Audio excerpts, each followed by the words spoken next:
acompañándote en esta tarde. Lo tenemos aquí a Daniel Escotorín, que gentilmente ha venido a acompañarnos, a ayudarnos a analizar el contexto internacional, ¿no? Pero de un país vecino, además, que tiene relaciones muy estrechas con la Argentina, y obviamente aquí también se abren algunos interrogantes relacionados con nuestra economía. Estamos hablando de Brasil, de lo que pasó este domingo, y bueno, y un resultado que por un lado se esperaba, pero que para un sector importante, me imagino, de Latinoamérica, hubiese querido que sea definitivo, ¿no? Que ha sido, obviamente, la victoria de Lula, pero no le alcanzó para imponerse en la primera vuelta. ¿Cómo estás, Daniel? ¿Qué tal? ¿Qué tal? Muy buenas tardes. ¿Cómo estás, Mabel? ¿Cómo está la audiencia?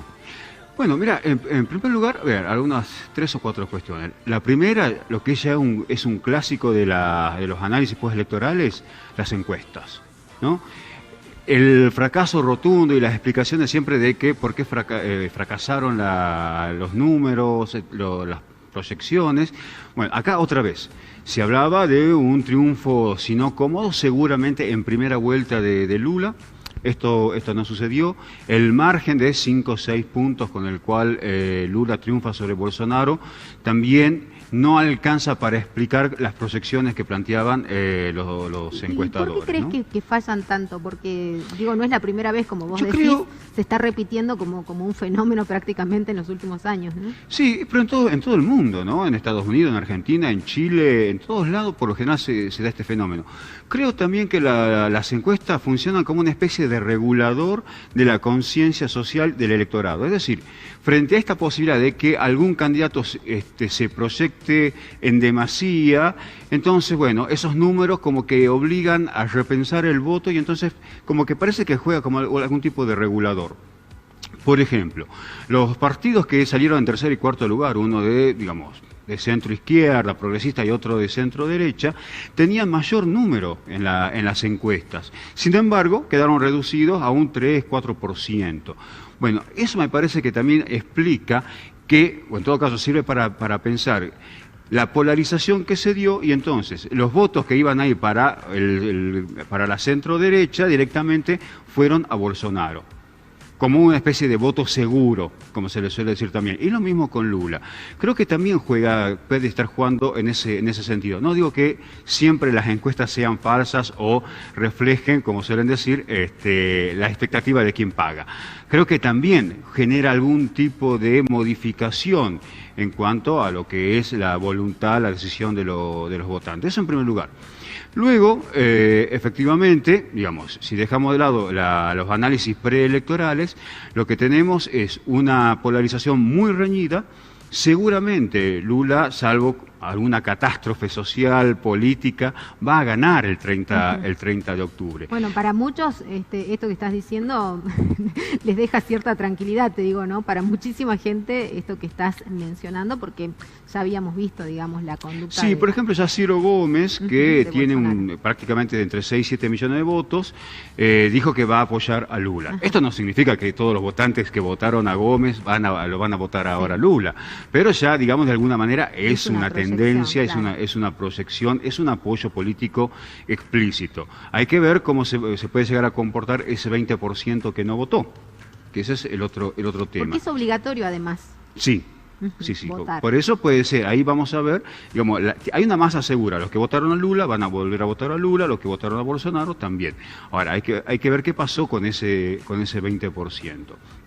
No obstante esto, pensando en el triunfo de Lula, allí también tiene un escenario muy complejo, en lo político y en lo económico. Prácticamente el Senado está repartido entre 8 o 10 fuerzas, partidos, donde cada uno tiene porcentajes mínimos, desde un 8 a un 10 a un 15%, no más. Y eso es lo que obliga, lo que se llama el centrao, ¿no? El centrao es un conjunto de fuerzas, generalmente de partidos de centro-derecha, con los cuales cualquier gobierno está obligado a negociar al momento de proyectar cualquier proyecto de ley. Cualquier ley tiene que pasar por todas estas fuerzas, así sea mínimos. Necesita, ¿no es cierto?, una serie una red de acuerdos políticos que en algunos casos puede llegar a entorpecer y también a frenar cualquier intento de cambio político, económico y social. Y lo otro, en lo económico, ahí también hay una cuestión a tener en cuenta. La estructura brasileña no es algo que se modifique fácilmente, digo, hablando en términos económicos. Por lo tanto, el modelo económico va a persistir. Lo que sí va a cambiar y va a poner mayor foco, una atención mucho más fuerte, es en lo social, ¿no? Esto, lo que él decía, estos millones de brasileños que están en la pobreza y que por lo tanto ahora Lula ha prometido prestarle más atención. Bueno, entonces allí es donde de alguna manera está el desafío del próximo gobierno de Lula, si es que de alguna manera llega a triunfar. ¿Qué pasa con los avances de la derecha, no? Porque también vemos que muchas veces esto ocurre de manera regional, es como si el fenómeno se presentara, digamos, en muchos países al mismo tiempo, ¿no? Y uno lo puede ver o lo puede evaluar por cómo fueron, por ejemplo, los últimos años, las últimas décadas en Argentina, donde los gobiernos estaban integrados por personajes como Evo Morales, como Lula da Silva, bueno, en su momento también, obviamente, el kirchnerismo, que vuelve ahora ya de la mano de Alberto Fernández, ¿no? Digo, había todo un escenario que después se transformó con gobiernos de derecha que avanzaron fuertemente y también con una ideología que resquebraja y penetra incluso en las clases sociales que por ahí se ven más perjudicadas, sobre todo en términos económicos y sociales, ¿no? Bueno, a ver, el fenómeno de la derecha o extrema derecha es un fenómeno global, ¿sí? Comenzó, si se quiere, con Trump en Estados Unidos, bueno, ya algún tiempo, pero sin poderse triunfar Le Pen en Francia, Bolsonaro en Brasil, por el caso de Vox en España, pero tenemos Meloni en Italia, ¿sí? Hace 10 días atrás. Sí. En general lo que estamos viendo... Con amplia participación de la Argentina, ¿no? Porque había muchísimos argentinos que tenían que también, es decir, ya no es derecha. Es un fenómeno mucho más complejo y más peligroso porque están apelando a cuestiones que son mucho más sensibles, como es la xenofobia, la discriminación hacia las minorías, e incluso otra vez una especie de revisión de los derechos de las mujeres. Entonces es un fenómeno bastante complejo y que además no descarta también la violencia, ¿sí? En el caso de Brasil también, Bolsonaro hace una apelación directa a recursos violentos e incluso también golpistas. Cuando él decía, si perdemos vamos a desconocer el resultado porque significa que hay fraude. Bueno, otra muletilla típica de la derecha, ¿no? En cualquier lugar del mundo, cuando ven que existe la posibilidad de perder, ya apelan al fraude. Pero en el caso de Brasil, de Bolsonaro, además está sentado en una muy buena relación con las Fuerzas Armadas. Fuerzas Armadas que, a diferencia de nuestro país, donde hubo una depuración, hubo todo un proceso, ¿no es cierto?, de democratización, vía también lo que significó la lucha por la memoria, contra la impunidad en la década del 80 y de los 90, en Brasil no. En Brasil esto no sucedió. Fuerzas Armadas que incluso apoyándose en Bolsonaro y viceversa, reivindican el golpe de 1964, que fue el que instaló la dictadura militar que con algunas, digamos, una especie de democracia condicionada, logró llegar hasta principios de los años 80. Entonces, esta apelación no solamente a la violencia, se quiere llamar, lo llamemos de alguna manera fascista, ¿no es cierto?, parapolicial, a su vez también está asentada en el respaldo de las Fuerzas Armadas. Y también, por ejemplo, un sector que apoya a Lula, el MST, el Movimiento Sin Tierra, que viene reclamando desde siempre, desde su origen, una reforma agraria, también ellos se enfrentan a la violencia directa, a la violencia física de los terratenientes en las zonas rurales. Es decir, la situación social, la situación política, insisto, de triunfar Lula, esperemos que sea así, porque además también tiene que ver con el reordenamiento del tablero regional, va a significar un pequeño avance internamente, ¿no? Porque la gama de acuerdos que va a tener que realizar con los sectores tanto políticos, como decía recién, a nivel de Congreso, pero también con los sectores económicos. Recordemos que, por ejemplo, en el caso de San Pablo, es donde está sentado el cinturón, el núcleo industrial más fuerte de Brasil, y que allí es también donde lo que decía recién. El modelo económico en sí no ha variado sustancialmente. El equilibrio entre los sectores agroexportadores, los sectores mineros, petroleros, es decir, aquellos que se benefician de las exportaciones de los recursos primarios, y el sector industrial es un equilibrio estable, a diferencia de nuestro país, donde, digamos, hay una preponderancia, una primacía del sector agroexportador, minero, etcétera. Entonces, así es donde el presidente Lula, o el futuro presidente Lula, va a tener que recomponer de alguna manera algo que ya lo había logrado en sus gestiones anteriores. Fue Lula justamente el que logró que Brasil se incorpore a este conjunto de países emergentes, el BRICS, Brasil, Rusia, India, China, posteriormente Sudáfrica. Argentina está ahí, ¿no?, siempre en la puerta para incorporarse a este grupo. Digo, eso fue un logro que algunos sectores industriales de la alta burguesía brasileña se lo reconocen. Por supuesto que no le reconocen, no aceptan todas sus políticas de redistribución de la riqueza. Bueno, ahí es, digo, donde va a tener que apelar en todo caso a ciertos elementos que no están muy presentes en la cultura política brasileña, como es la movilización popular, ¿sí? Vuelvo a este tema de comprar. En Argentina hay toda una cultura de la movilización, ¿no?, de la calle, de la ocupación del espacio público. Y que Brasil, este año incluso te diría que ha aumentado, ¿no?, porque es como que se ha visto ese fenómeno a lo largo de todo el año, o sea, prácticamente sin descanso. Viste que los meses de verano por ahí son meses donde la actividad en general está paralizada, pero bueno, cualquier ciudadano ha sido capaz de observar o de ver las calles del centro pobladas de protestas y le llamamos la atención de distinta índole, ¿no? Sí, bueno, ahí es donde, digo, Lula seguramente para poder recuperar parte de su fuerza, torcer, digamos, esta relación de fuerza, necesita de ese apoyo. En el caso del MST, en el caso de la CUT, la central de trabajadores, son, digamos, los dos pilares en los cuales originalmente el PT, el Partido de los Trabajadores, se había apoyado.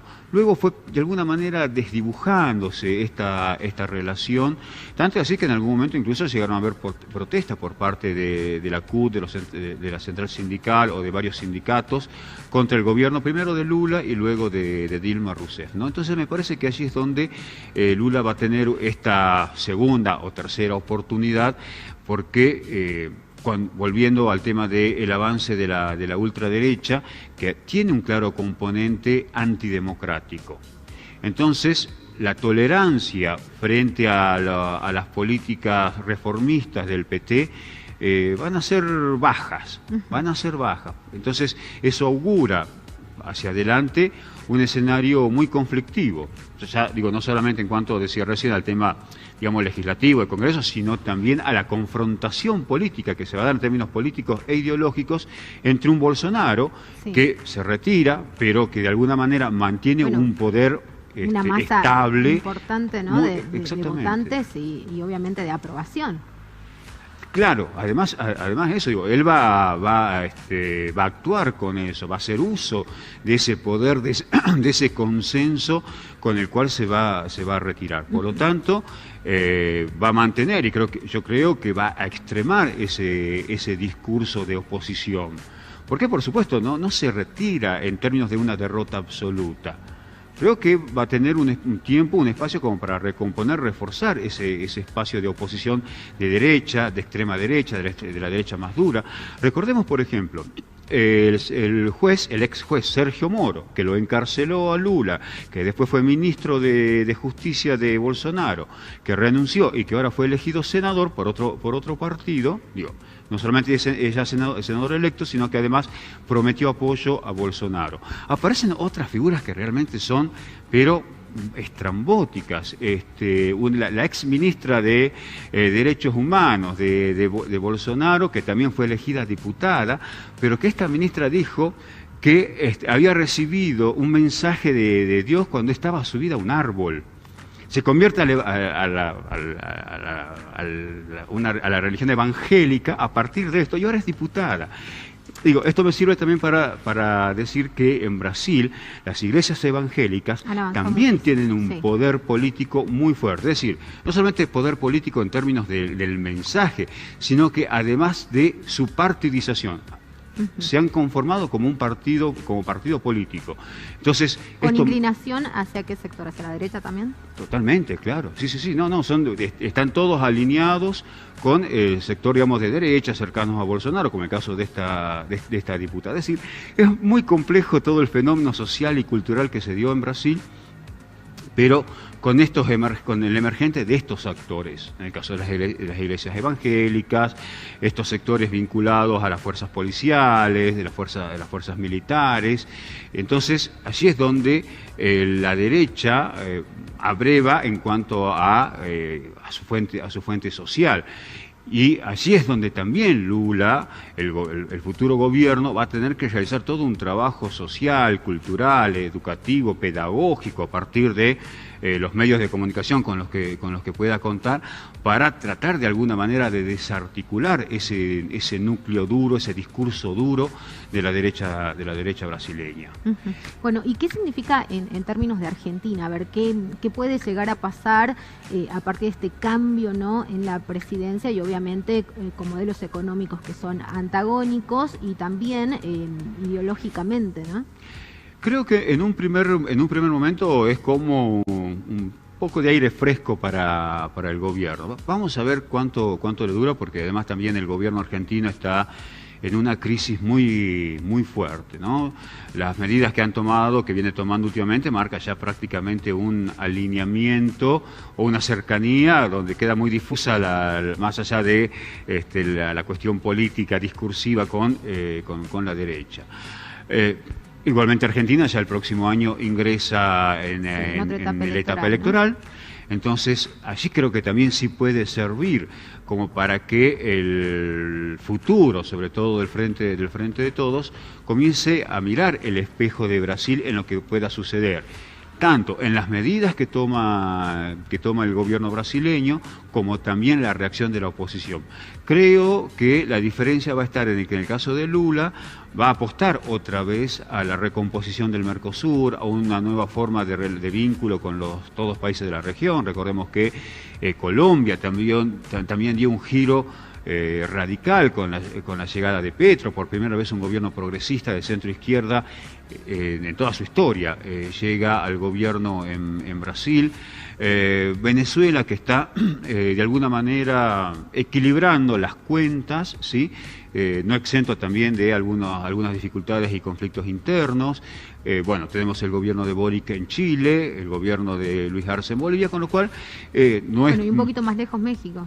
Mucho más, claro, pero no es menor, digo, justamente que un gobierno como Brasil, potencia regional, y justamente con el gobierno de México, puedan llegar a plantear algún nuevo eje de relaciones, de integración político-económica.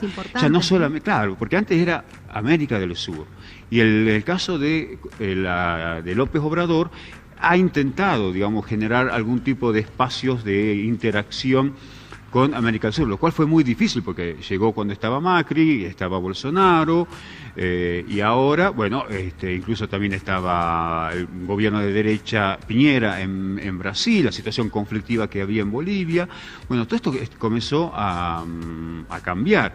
Entonces, un eje Argentina-Brasil y luego Brasil-México puede generar, digamos, algunas expectativas positivas, buenos augurios para lo que es la reconfiguración del esquema geopolítico regional, dado también que posiblemente el gobierno norteamericano está mirando con buenos ojos la posibilidad de que Lula llegue al gobierno. No tenía una buena relación, mira con mucha desconfianza a Bolsonaro, porque también hay que decirlo, hay una competencia en términos económicos permanente entre Brasil y Estados Unidos. Tanto es así que cuando Massa viaja a Estados Unidos, luego de la reunión con el Fondo Monetario, se reúne con funcionarios del Departamento de Estado y ellos le encargan, digamos, algún tipo de gestión de llegada con Lula, atendiendo a la posibilidad, esto antes de las elecciones, atendiendo a la posibilidad de un triunfo en primera vuelta, pero ahora ya en el balotaje. Por lo tanto, sí, es verdad que Brasil, en cuanto en lo geopolítico, sí genera va a generar un cambio en lo que hace a las relaciones, a los vínculos, fundamentalmente en el campo económico.